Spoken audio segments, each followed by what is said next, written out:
Hello students, I'm Mrs. L. Karthiyayani, Assistant Professor, PG and Research Department of English, Almega Arts College for Women, Padani. Today we are going to see the paper Literary Forms, and in that I'm going to give you some short notes about epic poetry. So let us take this class in 3 parts.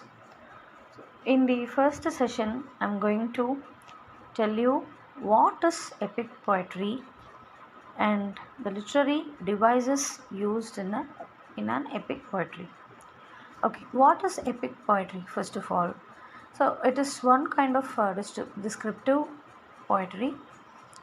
It's a long narrative poem.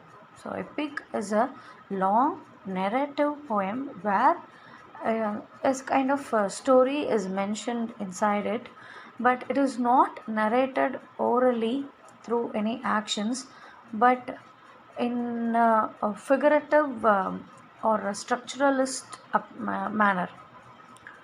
It is usually written in an elevated, it is elongated style. We just have a simple theme, but the way we take it, the way we proceed with it, may be longer. So that is what is done in epic poetry. We all know the famous epic Paradise Lost. So while we consider the theme of this Paradise Lost, it is just simple man's disobedience towards God. How did man go away from God's words? How man didn't oblige to God's words, and what has happened as a result? So this is the theme of Paradise Lost. It is taken from Bible, but the way John Milton has written it is makes us dumbstruck, right?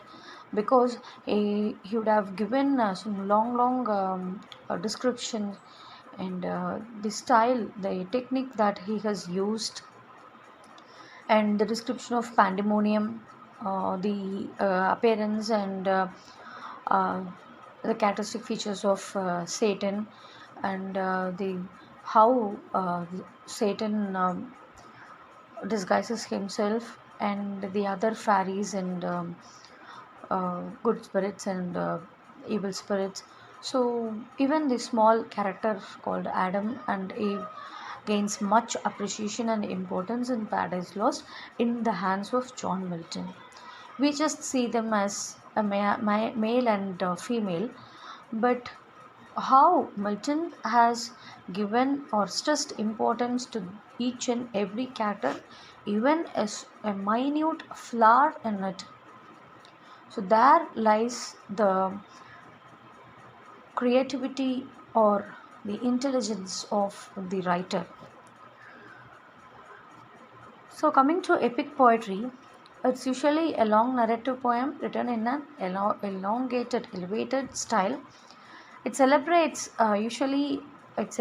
the actions of any legendary hero or god, kingly characters. So the one who is most notable and praiseworthy, he or that particular character takes it seeks much attention among the audience. So those kinds of characters will be taken and their lives will be discussed in detail by the epic writer. Okay, what are the literary devices used in an epic poetry? First, alliteration. We all know about alliteration, that is the repetition of initial consonant sound or any stressed syllable. So this alliteration marks importance in an epic poetry, and usually the epic poetry is not noted with any rhyme scheme or any symmetrical pattern. It is mostly written in blank verse without any ornamental words or decorations used towards the end of every foot. But an epic poetry must contain, or it contains simile or metaphor. So metaphorical exchanges or metaphorical images, even metaphorical characters can also be seen in epic poetry.